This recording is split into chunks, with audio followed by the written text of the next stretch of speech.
你好，我是大江. So today we're going to continue talking about le, which is a very tricky word in the Chinese language, but don't you worry about that because we're going to go through a step-by-step explanation of it and you'll end up getting the hang of it.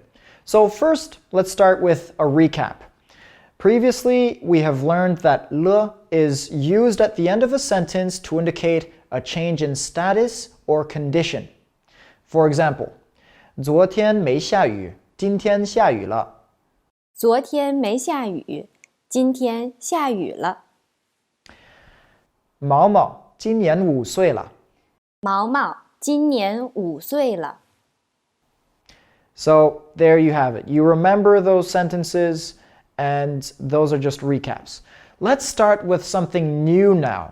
Le can also be used to follow a verb to indicate its completion or that something has taken place. So this is the structure of what I'm talking about right here. Got that? Cool. Moving on with an example. 他出去了。他出去了。That means he went out. 我买了一瓶可乐。我买了一瓶可乐。I bought a bottle of soda. 你吃了吗？你吃了吗？ Have you eaten? So let's talk about the negative form of everything I've just been talking about. The negative form is 没 or 没有 followed by the verb. Okay, so let's remember that. And also let's remember that le cannot be used in this situation at all. Okay, so the negative form is 没 or 没有 followed by the verb.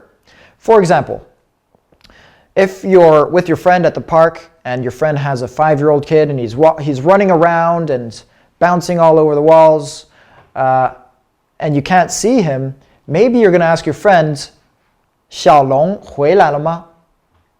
小龙回来了吗？ This means, did Xiaolong come back? Xiaolong is the name of the kid. Did Xiaolong come back? Now, if your friend answers in the negative form, he's going to say, 小龙没回来 or 小龙没有回来。小龙没回来。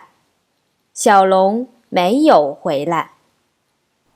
Do you get it? So you have two ways of saying it, 没 or 没有. Now let's start off another example sentence. 理想今天没去健身房 or you can say 理想今天没有去健身房。理想今天没去健身房。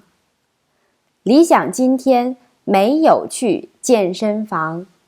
Note that le can only be used to indicate the completion of the action of a verb, but it is not linked to the time of the completion. So the tense, whether it happened in the past or the future, this is up to you. So for example, 我明天下了班去你家。我明天下了班去你家。Tomorrow after work, I'll go to your house, right? So notice here that we're talking in the future, tomorrow, but we're still using the le, right? So it's important to remember that le can be used for any tense.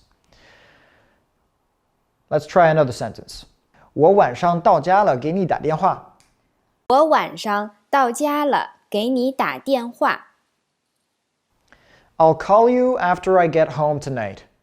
So, you know, your friend wants to tell you something really special, but you're too busy at work. Just tell him, I'll call you after I get home tonight. That's an example. In later lessons, we'll see more examples of similar uses of le. That's it. That's all we have to talk about for now. Let's keep on studying. 好好学习，天天向上。再见。